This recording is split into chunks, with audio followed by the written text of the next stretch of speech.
C'est une ville en transition. Je suis revenue dans le coin au moment où moi aussi j'étais en transition. Donc je quittais un travail salarié pour me consacrer uniquement à mon activité indépendante. Il se passe plein de choses ici et j'ai le sentiment d'être au bon endroit au bon moment. Donc ça donne beaucoup de confiance. Je me dis que je grandis dans un endroit qui est en train de grandir aussi, donc a priori ça va bien se passer.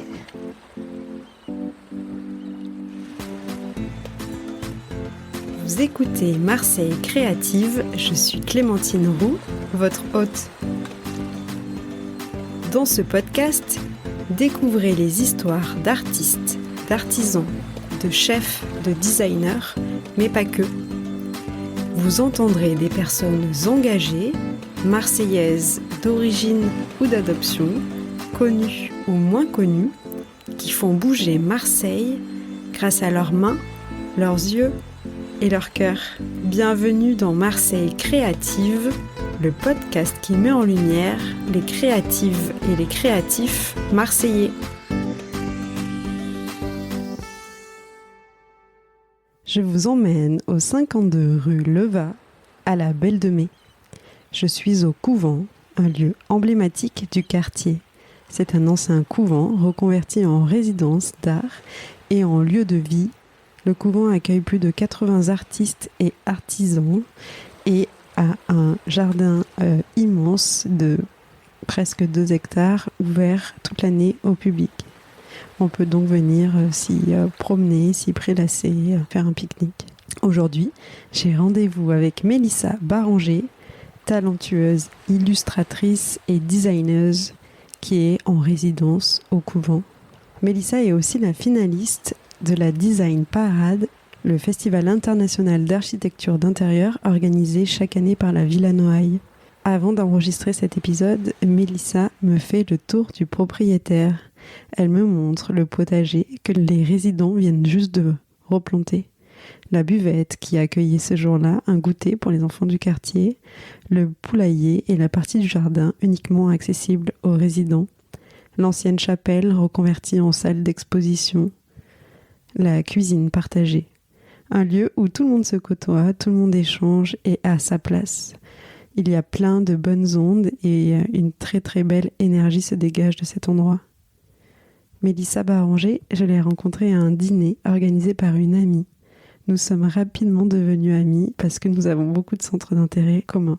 Elle a toujours 1000 idées et elle est très douée. Elle fait tout de ses mains, que ce soit dessiner, coudre, peindre, modeler et même faire des rideaux en perles. Elle a une créativité débordante et la côtoyer nous rend beaucoup plus créatifs, je vous l'assure. Les images de cet épisode sont à retrouver sur le compte Instagram du podcast @marseille.creative. Je laisse la parole à Mélissa qui va vous plonger dans son univers fantastique et vous raconter sa facette de Marseille. Bonne écoute.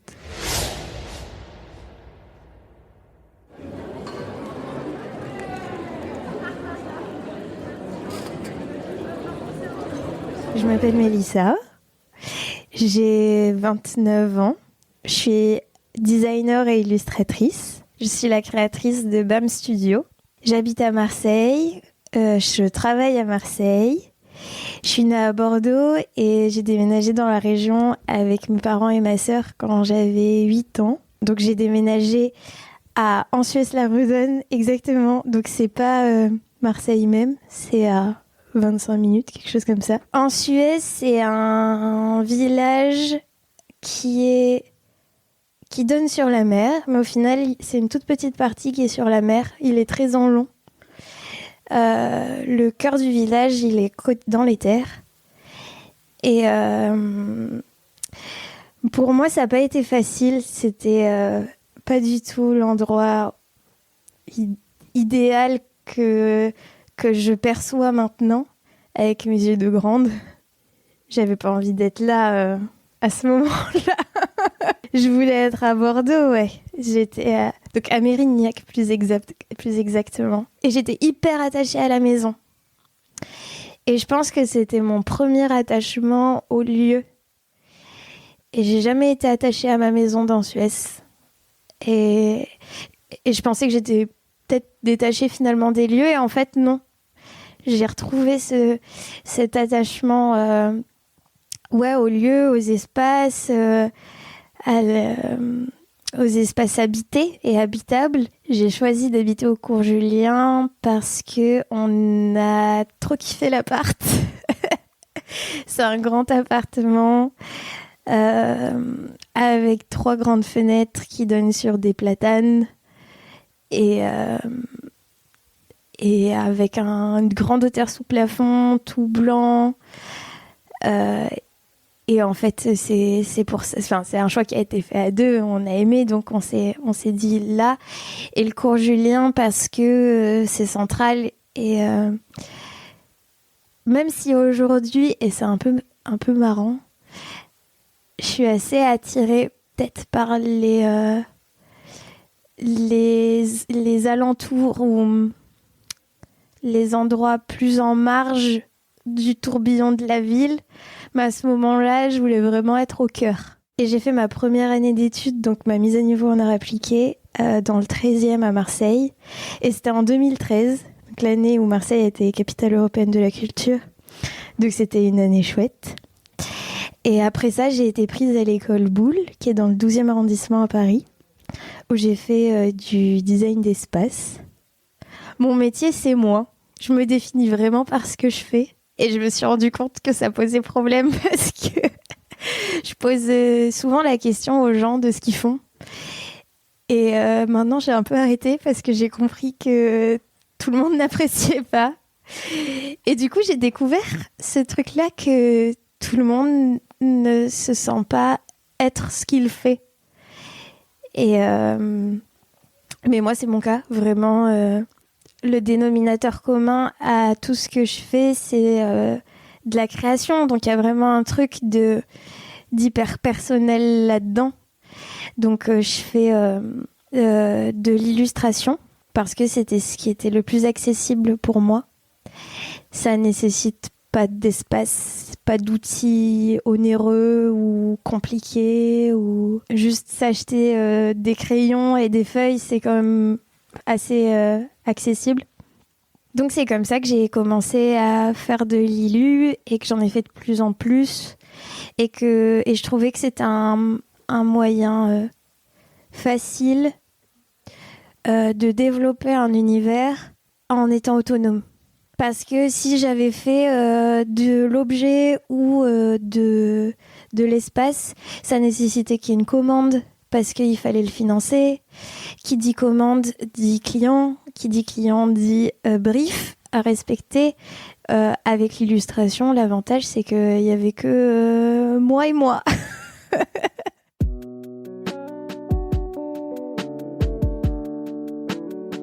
Mon univers, il est plutôt... Certains disent naïf. Je pense que ce que les gens perçoivent comme naïf, c'est que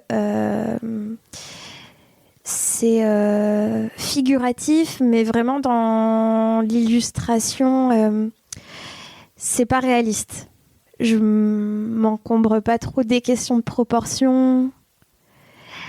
J'adore la perspective parce que en vrai, j'aime bien les maths. Mais j'en fais très peu dans mes dessins parce que ça rentre pas dans cet univers un peu illustratif que certains et certaines disent naïf. J'ai un répertoire de formes que j'utilise beaucoup. Je dessine beaucoup des soleils avec des petits visages. Je dessine beaucoup des étoiles, des cœurs, des lunes. Beaucoup d'éléments en fait de la nature, donc aussi des fleurs et des espèces, j'appelle ça des vibes, c'est des ondulations. Je trouve ça plus facile pour moi de pas m'ancrer dans un espace-temps existant. Donc dans mes dessins, on retrouvera pas d'éléments technologiques, c'est que des choses qui font référence à la nature et à des choses plutôt universelles. Je trouve qu'il y a une espèce de beauté et de poésie dans le fait qu'il y ait des symboles qui sont vrais de tout temps et qui, oui, sont éternels, universels et éternels. Officiellement, BAM Studio existe depuis juillet 2020. J'ai imaginé ce nom BAM quand j'ai gagné un concours de scénographie. Donc il y avait un appel à projet pour la scéno du festival Wheel of Green. Et vu qu'il était prévu de faire un peu de com dessus, je m'étais dit, s'il y a de la com de fait, je veux pas que ce soit sous mon nom et mon prénom. Je veux avoir un nom de scène. Et c'est là que je me suis dit, je veux pas m'enfermer dans un type de pratique. Si je veux faire de l'objet, si je veux faire de l'espace, si je veux faire de la mode, je sais pas, du graphisme. C'est comme ça que je me suis dit que studio, ça pouvait être chouette parce que ça connote un espace de travail et un peu un labo d'expérimentation duquel peut sortir plein de choses différentes. Et bam, j'aimais bien l'idée que ça connote rien. Et que on puisse y coller un peu ce qui nous arrange. Et il y avait un truc dynamique aussi dans ce truc d'universel, ça connote pas quelque chose de masculin ou de féminin, ça connote pas quelque chose d'ancré dans le temps ou quoi. Voilà, c'était un nom un peu libre. Ici, on est au couvent. Donc c'est un ancien couvent qui est aujourd'hui une résidence d'artistes. On est à la Belle de Mai. C'est un endroit où il y a que des personnes indépendantes dans le secteur artistique ou culturel. Je pense que j'ai une chance incroyable d'être là pour travailler. C'est un endroit vraiment fou, il y a un jardin hyper grand dehors. On mange le midi tous ensemble au soleil. Et il y a beaucoup, beaucoup d'activités et d'initiatives par l'association qui gère le lieu, de liens avec les habitants du quartier. Et puis même, c'est un lieu de vie pour les habitants du quartier qui viennent au jardin et aux événements quand il y en a d'organisés.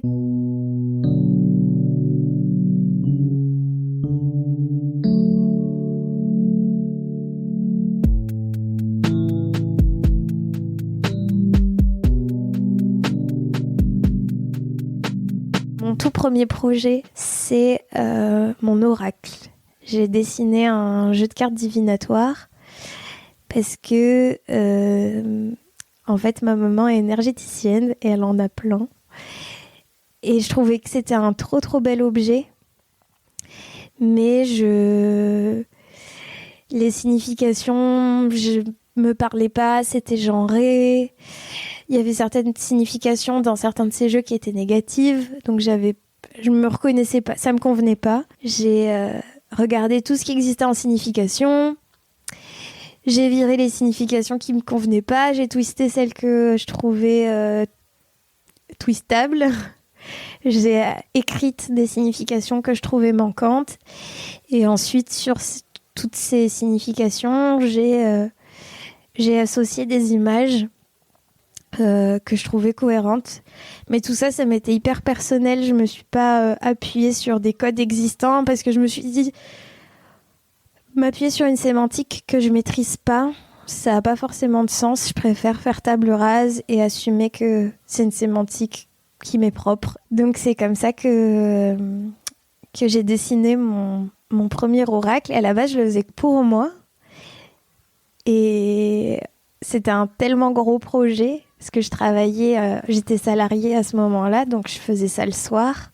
Et j'ai un peu saoulé tout le monde avec ça. C'était vraiment un gros projet et on m'a dit mais tu devrais l'imprimer en plusieurs exemplaires, ce que j'ai fait et ils se sont vendus et de fil en aiguille mon bébé oracle a évolué. Aujourd'hui la forme qu'il a, ça a rien à voir avec la forme qu'il avait au tout début. C'est un objet qui est intime. C'est un objet aussi qui fait le lien, parce que tu peux le tirer avec d'autres personnes, ou tu peux le tirer à d'autres personnes. Ça peut être aussi bien quelque chose d'hyper deep, ta session de tirage de cartes, comme ça peut être hyper ludique, où tu fais un petit tirage de cartes avec tes potes pour rigoler. C'est accessible à tout le monde, il n'y a pas besoin de compétences pour se le tirer, donc ça aussi je trouve que c'est chouette. Et je l'ai écrit de manière positive et inclusive, parce que c'était ce que je reprochais aux autres dont j'avais connaissance à ce moment-là. C'était un peu ma porte d'entrée vers mon univers actuel, avec plus de spiritualité, plus de réflexion sur qu'est-ce qu'on met derrière le poids des mots, de ce que véhicule une image. Aujourd'hui, j'ai la chance de faire mon premier projet d'espace avec la Villa Noailles, dans le cadre de la Design Parade de Toulon, qui aura lieu à partir du 22 juin. Et c'est un festival d'architecture d'intérieur où on est 10 finalistes à réaliser nos projets d'espace. Donc on a vraiment une pièce d'une dizaine de mètres carrés à investir, à aménager. Et en fait, mon travail d'illustration, il m'a beaucoup aidé, même dans mon approche de l'espace. On retrouve des symboles que j'utilise beaucoup en illustration, des formes, des couleurs. Le thème cette année, comme toutes les années de la Design Parade, c'est une pièce à vivre dans une villa au bord de la Méditerranée. Et dans ce contexte-là, moi, j'ai proposé de faire un patio. Parce que le patio, ça m'évoquait aussi quelque chose de très personnel, parce que ma maman, qui est marocaine, a un riad à Marrakech qui a un patio. Et en fait, c'est là où tu passes toute ta journée quand t'es dans le riad. Les chambres, t'y dors. La cuisine est minuscule. Vraiment, juste tu cuisines, tu sors. Et le patio, c'est vraiment un espace de vie. Il fait frais. Donc je trouvais ça chouette de faire le lien entre mon histoire personnelle et les attentes d'un projet avec un brief précis. Et j'ai mêlé ça avec de l'herboristerie. L'herboristerie, c'est la médecine par les plantes. Et ça repose sur beaucoup de savoirs empiriques par opposition à la science. Et en fait, ce sont des savoirs qui se sont perdus avec la révolution industrielle. Et au fur et à mesure, l'herboristerie a été interdite. Et les seules personnes à même de vendre des plantes médicinales aujourd'hui, ce sont les pharmaciens et pharmaciennes. C'est un sujet hyper politique et écoféministe, parce que c'est un savoir qui était aussi détenu par beaucoup de femmes, qui étaient appelées sorcières. Dans ce projet-là, j'ai voulu que dans ce patio, on cultive, on récolte et qu'on consomme des plantes.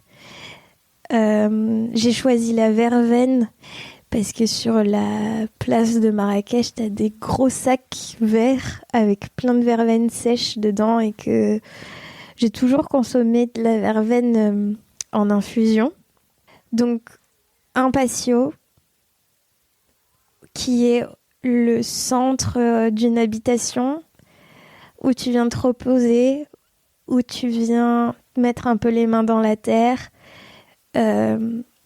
prendre soin des plantes qui vont prendre soin de toi et faire la sieste.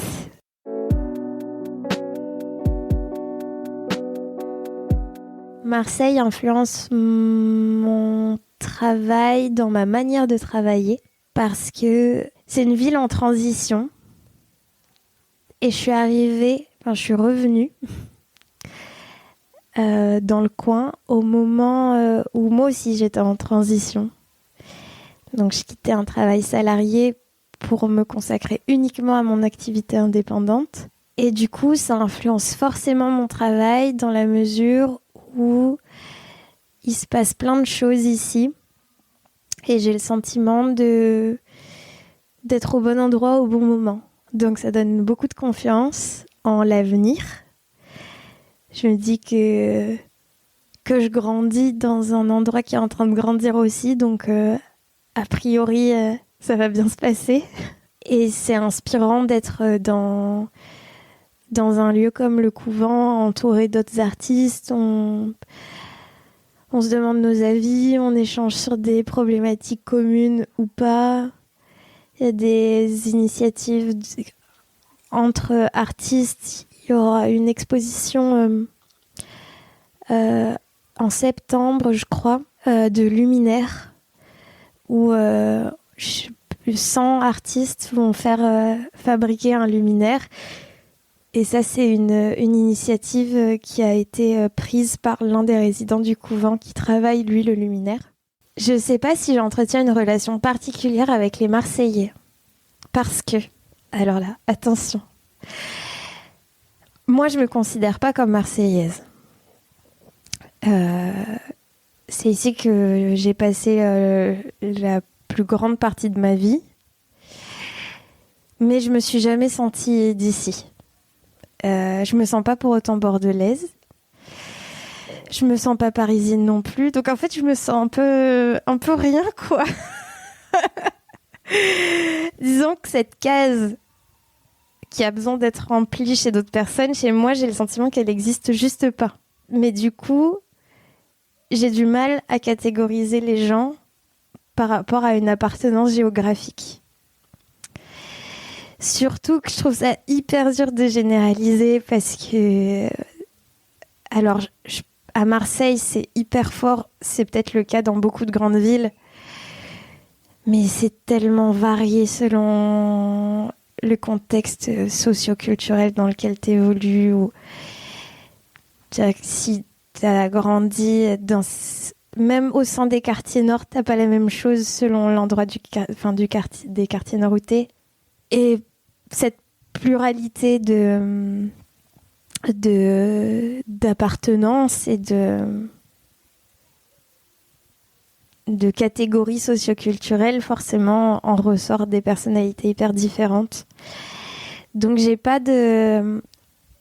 pourrais pas généraliser quelle perception j'ai des Marseillais parce que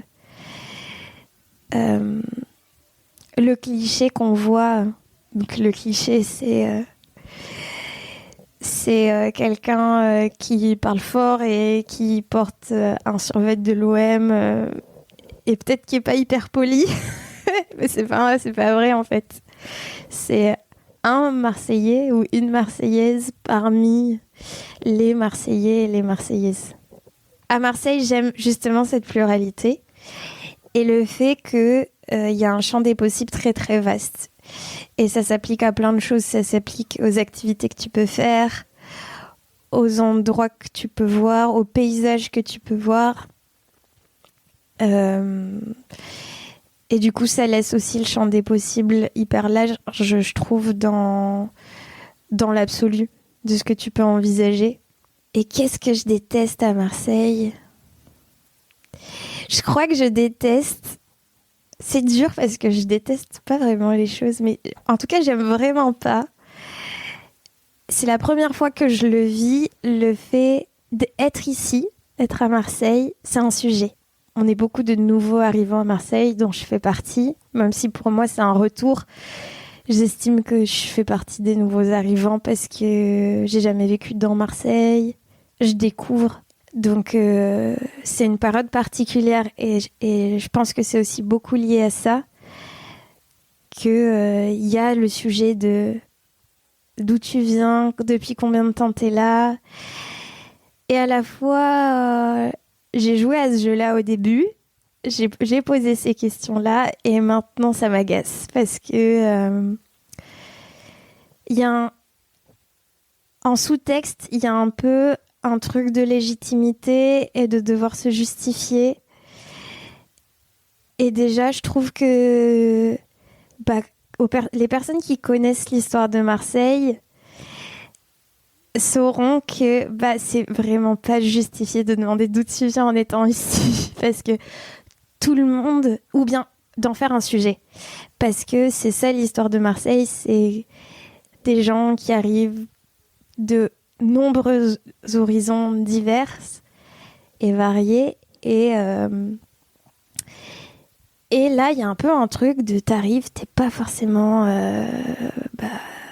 est-ce que t'as une raison d'être là? T'as grandi là, t'as de la famille là, genre faut justifier. Et je pense que moi, ça me met d'autant plus... ça me dérange davantage que justement, vu que j'ai pas ce truc d'appartenance, j'ai le sentiment, du coup, je suis pas validable peut-être. Enfin, et en plus, je trouve ça pas forcément cool pour les personnes de les ramener à juste d'où ils viennent. Et je trouve ça hyper courageux d'ailleurs, les personnes qui viennent et qui sont pas d'ici et qui n'ont pas de raison d'être là. Bon, moi, c'est pas mon cas parce que ma raison d'être là, c'est que j'ai ma famille et que mon copain a la sienne et que voilà, c'était un peu la logique. Mais il y a des personnes, il n'y a pas de logique, ils ont juste pris leur valise et ils ont débarqué en se disant j'aime bien la vibe, on va voir ce qui va se passer. Et c'est hyper courageux et je trouve que c'est plus à encenser qu'à critiquer.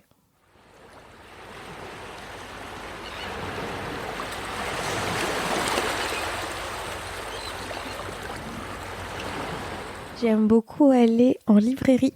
En fait, à Marseille, l'avantage, c'est que il y a vraiment 1000 paysages en une ville. Et bizarrement, moi, je vais chercher l'inspiration dans des livres. Non, j'aime bien aller en librairie pour m'inspirer. Donc moi, j'habite le cours Julien. Je travaille pas mal de chez moi. Quand je travaille au couvent, l'endroit que je trouve inspirant, c'est le jardin. Je me pose souvent dans le jardin. Souvent, il y a des enfants qui jouent à côté ou des gens qui font la sieste. Et je trouve que ça sort de la dynamique de travail hyper solitaire que j'ai, au final. Et d'être d'être entourée de plantes, de fleurs, d'arbres. J'aime bien me faire une pause d'inspiration dans ce contexte-là. Et quand je suis chez moi, j'aime bien aller en librairie. Il y a plusieurs librairies autour de chez moi. J'aime bien aller à la Réserve à Bulles, qui est spécialisée en BD. Et pour moi, la BD, c'est du pain béni. Les couvertures sont magnifiques, les éditions, y a des super belles éditions.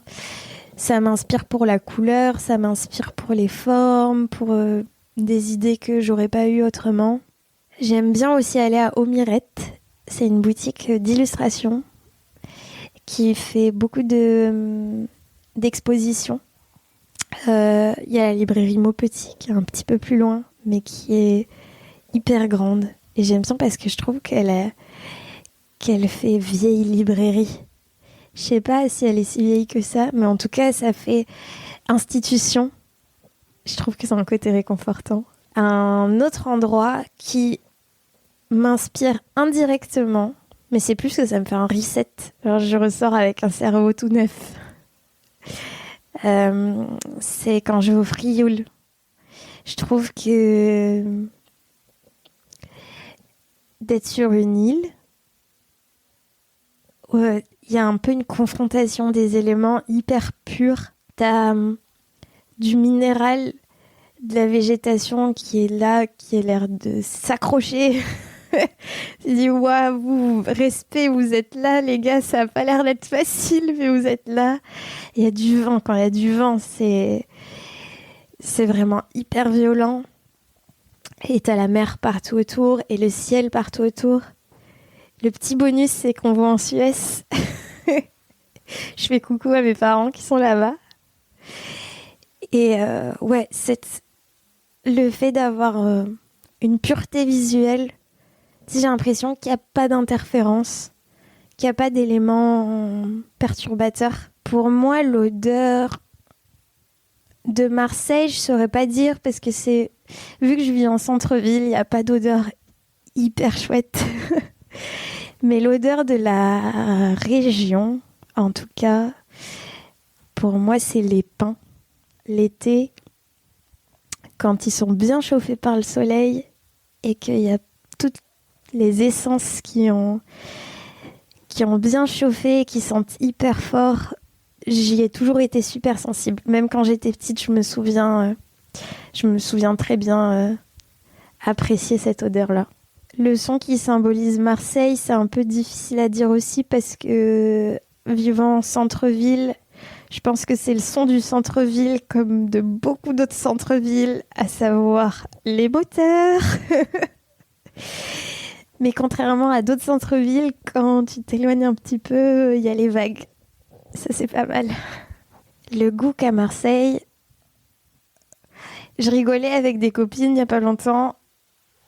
Marseille a un goût berlinois en ce moment, je trouve. Il y a une grosse vibe Berlin. Alors je dis ça, c'est un énorme cliché, parce que je connais très mal Berlin, bien que j'ai fait allemand LV2. J'y suis allée quelques fois, mais pas suffisamment pour prétendre connaître la culture berlinoise. Mais il y a une vibe underground un peu... Il y a une esthétique qui se retrouve pas mal dans le style des gens. Donc le goût de Marseille, c'est un goût un peu street, underground, un peu néo-punk. Si je devais quitter Marseille, je regretterais sans hésiter mes copines et les cafés en terrasse. Je pense que je suis jamais autant allée en terrasse.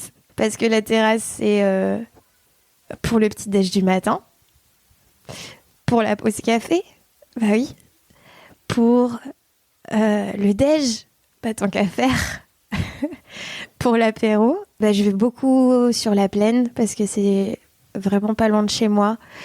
Et quelle que soit l'heure de la journée, selon le café que tu choisis, t'as du soleil. Après, il y a le Courjus aussi, qui est encore plus près. Mais c'est pas la même atmosphère, c'est pas aussi dégagé. Je préfère aller sur la plaine.